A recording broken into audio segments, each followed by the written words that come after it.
Olá, eu sou o Márcio Miranda e esse é o 15 Minutos, nosso podcast diário aqui da Gazeta do Povo. Então, vamos lá. Eles me ligaram, passou o telefone, o presidente pediu para assinar, eu falei, não assino. Eu também. Eu sou homem de uma só palavra. A gente foi tratado que nem cachorro desde o primeiro começo desde que ele ganhou a eleição. Nunca atendeu a gente em porra nenhuma. Tá bom, cara. Eu sou o cara mais pior de vagabundo, cara. Eu botei nessa porra. Eu andei nos 246 cidades. Não só gritando o nome desse vagabundo. Não. O PSL, que ainda é o partido do presidente Jair Bolsonaro, vive uma crise. Mais do que crise, né? A coisa tá pegando fogo mesmo e já tem alguns dias. E aí o noticiário tem acompanhado todos esses movimentos, vão surgindo alguns nomes que até então não eram assim tão conhecidos, outros vão ganhando mais fama. Bom, nós aqui no 15 Minutos vamos te ajudar a conhecer mais e entender melhor tudo o que está acontecendo. Uma espécie assim de quem é quem nessa crise do PSL. Para me ajudar, eu chamei aqui a Fernanda Trizotto, que é editora de República aqui da Gazeta, mais uma vez está aqui comigo no 15 Minutos.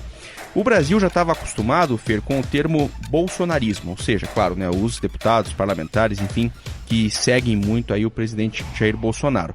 Mas essa crise trouxe à tona também o bivarismo, ou seja, que são aqueles adeptos do partido, mas do presidente do partido, Luciano Bivar.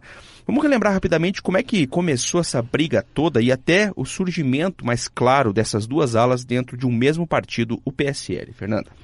Essa confusão recente a que estamos nos referindo começou no começo desse mês, no dia 8, quando o Bolsonaro disse para um apoiador que estava lá na frente do Alvorada para tirar foto e, enfim, essa coisa de tietar o presidente, que é normal. Sim. Falou, não menciona o Bivar não, que o cara tá queimado pra caramba. É. E pegou super mal, porque era o presidente da República falando mal do presidente do próprio partido. Começou ali a gerar uma rusga entre os dois, o Bolsonaro ameaçou sair e se ele trucou a saída, o Bivar subiu para 6. Exatamente. E dias depois dessa declaração teve a operação lá da Polícia Federal que teve como alvo o Bivar. Exatamente. Quer dizer, o presidente Bolsonaro deu essa letra aí de que estava queimado e dias depois aconteceu a operação. Isso, e essa turma mais bolsonarista mesmo do partido começou a pedir auditoria das contas do PSL. Uns dias depois aconteceu essa operação da Polícia Federal que acabou envolvendo o Bivar. Sim. Tem a ver com o esquema dos laranjas, das candidaturas laranjas do PSL em Minas Gerais. E o Bivar, como presidente do partido, acabou sendo um dos alvos dessa operação. Foi curioso o timing que isso aconteceu logo quando os dois brigaram e depois que essa confusão se estabeleceu, o negócio baixou ali para a Câmara dos Deputados, que é onde o negócio está pegando fogo. E aí, como eu disse na introdução aqui, Fer, começaram a surgir nomes dos dois lados. Está muito claro que tem, então, duas alas, pelo menos duas alas agora, né, no PSL, bolsonaristas e bivaristas. Você fez uma reportagem muito bacana, inclusive, que está na Gazeta do Povo, com a ajuda também do Durval Ramos, né, da Jennifer Ribeiro também, que nos ajuda aqui na produção do 15 Minutos.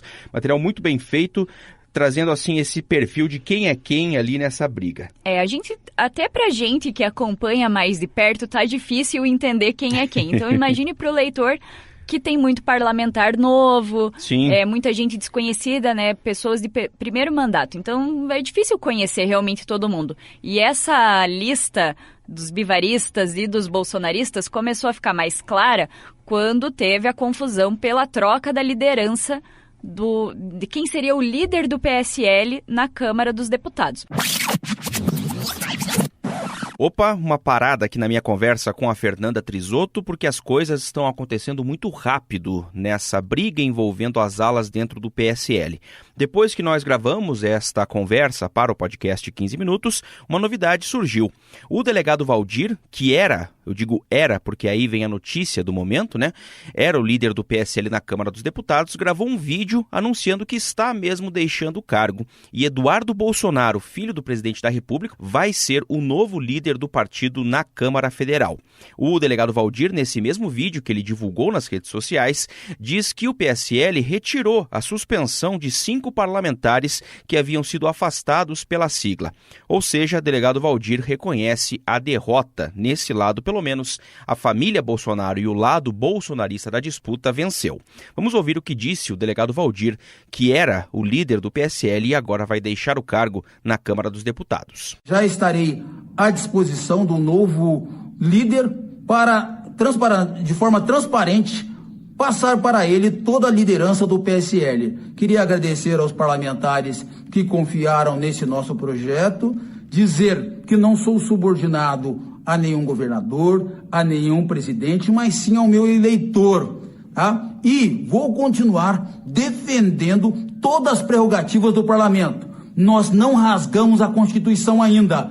Nós não rasgamos a Constituição, né? A Constituição prevê que o Executivo não deve interferir no Parlamento, em nenhuma ação. Bom, então é isso. Você volta agora a ouvir a minha conversa sobre quem é quem nessa briga dentro do partido, o PSL.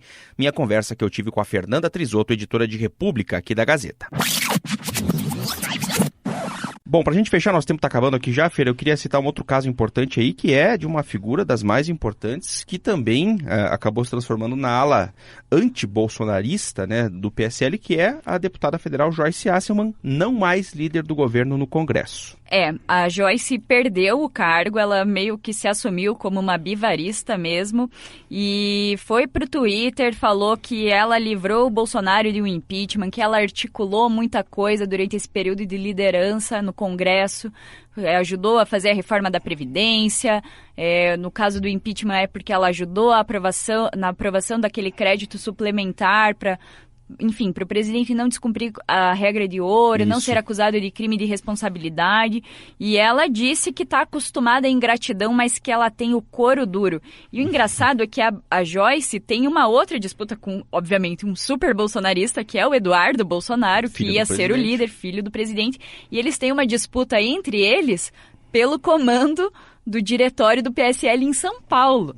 Então, a briga ali do PSL, ela pode estar mais concentrada na Câmara agora, mas além dessa disputa pela liderança, tem vários diretórios estaduais e municipais que estão sendo disputados por personagens que estão nessas listas. Eu acho que vocês deviam entrar lá no site da Gazeta do Povo para ler, acompanhar todo esse material que explica bem direitinho quem é quem nessa confusão. E também, além da disputa política, que está muito bem colocada nesse material, tem ao fundo ainda a disputa que também envolve fundo eleitoral, fundo partidário, né? Quer dizer, você tem dinheiro, recursos aí pensando já em campanhas que vem pela frente. E ano que vem é um ano de eleição, ninguém quer perder dinheiro, nenhum partido.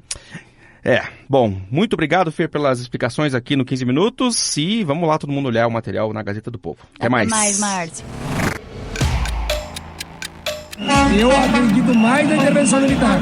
A possibilidade do Supremo Tribunal Federal determinar a inconstitucionalidade das prisões após condenação em segunda instância fez com que uma espécie de fantasma da história política brasileira ressurgisse na internet. É o pedido de intervenção militar, sempre sob o pretexto de limpar as instituições. Na linha comigo está o Olavo Soares, ele que é repórter da editoria de República aqui da Gazeta do Povo, lá em Brasília, está acompanhando este caso, claro. Vamos fazer um resgate recente aqui da história do país. Em alguns momentos, nos protestos de rua lá, na época do impeachment, a gente já via alguns cartazes, poucos é verdade, mas algumas pessoas com esse tipo de movimentação nos protestos. Mas isso foi ganhando corpo na internet e aí a gente chega no momento de agora com pessoas, vamos dizer assim, importantes da internet e até com certa influência em pessoas do governo, postando, falando sobre esse assunto nas redes sociais, né, Olavo? É isso mesmo, né? Você traçou um paralelo, um histórico perfeito. A gente tem tido esse tipo de reivindicação já acontecendo no Brasil desde a época do governo do PT, no pretexto de acabar com a corrupção.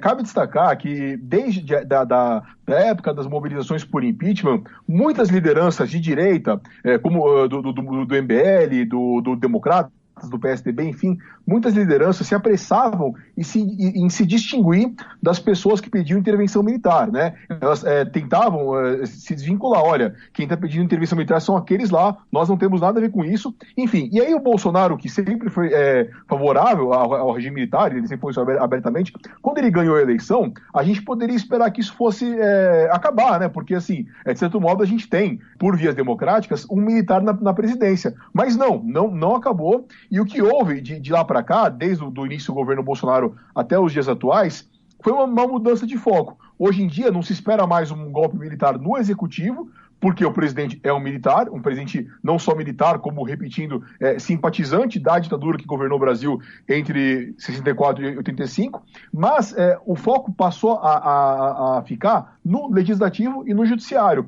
Então, os defensores do golpe militar hoje, eles pregam uma intervenção que remova o Supremo Tribunal Federal e remova também os parlamentares da Câmara e do Senado. Quando eu falei de pessoas importantes no governo e bem próximas do governo que falam sobre isso e falaram nas redes sociais, dá pra gente citar, por exemplo, tuitadas recentes aí do Olavo de Carvalho, que exerce uma influência, né, sobre pessoas do governo, do próprio jornalista do canal Terça Livre, ele que também fez uma menção inclusive ao AI-5, né, nas redes sociais, e dá pra lembrar também, Olavo, aí não se trata de redes sociais e sim um vídeo que foi gravado, do filho do presidente, o deputado federal Eduardo Bolsonaro, com aquela declaração que gerou muita polêmica de que para fechar o Supremo Tribunal Federal bastaria um cabo e um soldado, né? Exato, né? O Olavo de Carvalho, ele escreveu essa semana que o Brasil, para ser salvo, precisava da união do governo, do povo e das Forças Armadas. Essa mensagem do jornalista Alan, do Terça Livre, que você mencionou, ele falou que o povo espera um AI-5. Então, essas duas mensagens a gente pode imaginar, né, a temperatura que elas levaram, né? Esse vídeo do Eduardo Bolsonaro, ele é um pouco mais antigo, ele é do ano passado, mas como você bem colocou, ele falava que bastava um cabo e um soldado para fechar o Supremo. O pessoal até brinca lá, cara. Se quiser fechar o STF, sabe o que você faz? Você não manda nem um jipe, cara. Manda um soldado e um cabo. Não é querer desmerecer o soldado e o cabo, não. O que é o STF, cara? Tipo, tira o poder da caneta de um ministro do STF. O que ele é na rua? Você acha que a população... Se você prender um ministro do STF, você acha que vai ter uma manifestação popular a favor dos ministros do STF? Isso gerou, obviamente, que todo esse combinado com mais duas mensagens que também são importantes da gente recordar, do general Vilas Boas, ex-comandante do Exército. O general Vilas Boas, ele publicou uma mensagem um pouco enigmática, digamos assim, falando que é importante as instituições estarem fortes, senão o povo pode reagir, algo nessa linha. E o Santos Cruz, ex-ministro, também dizendo que o Supremo precisa agir de acordo com a sua grandeza ou algo parecido. Ou seja, indicando que os militares estão de olho no trabalho do Supremo. Então, a gente tem o Olavo de Carvalho, que é uma figura influente no governo, o Alan dos Santos, que é um jornalista, mas ele também é uma pessoa de relacionamento direto com a família Bolsonaro. O general Vilas Boas, ex-comandante do Exército, embora não seja o titular do Exército hoje, é uma figura muito influente. E o Santos Cruz, ex-ministro, são 4 pessoas de relevo que deixaram no ar essa possibilidade, né? E aí, logo após a publicação, tanto o Alan dos Santos quanto o Olavo de Carvalho se apressaram em dizer que não defendiam o AI-5, ou melhor dizendo, que não defendiam a retomada do AI-5, né? O Olavo de Carvalho, ele falou que o AI-5 ele só foi implementado lá em 68 porque naquela ocasião não havia união entre governo, povo e Forças Armadas, por isso que foi necessário. Foi essa a justificativa dele. O Alan dos Santos disse a mesma coisa, falou que ele não defendia o AI-5. E curiosamente, né, quem apoiou, quem endossou o que o Alan dos Santos disse foi o Hélio Lopes, o famoso Hélio Negão, deputado federal, um dos melhores amigos do presidente Bolsonaro, que reforçou que o Bolsonaro foi eleito democraticamente. É curioso, né, porque a gente se recorda que o Bolsonaro ele já deu inúmeras declarações não muito simpáticas à democracia, como, por exemplo, enaltecendo o golpe de 64, né? Olavo, obrigado pelas informações, até a próxima. Eu agradeço, um abraço, até a próxima. Esse foi mais um 15 Minutos, podcast diário de resumo e análise do noticiário aqui da Gazeta do Povo. Você ouviu um trecho de uma entrevista do delegado Valdir, deputado do PSL, que foi dada à TV Globo na última semana. A produção do 15 Minutos conta com participação da Jennifer Ribeiro, a montagem do Leonardo Bestloff e a edição de conteúdo do Rodrigo Fernandes. Eu sou o Márcio Miranda e agradeço muito a sua companhia. Até amanhã.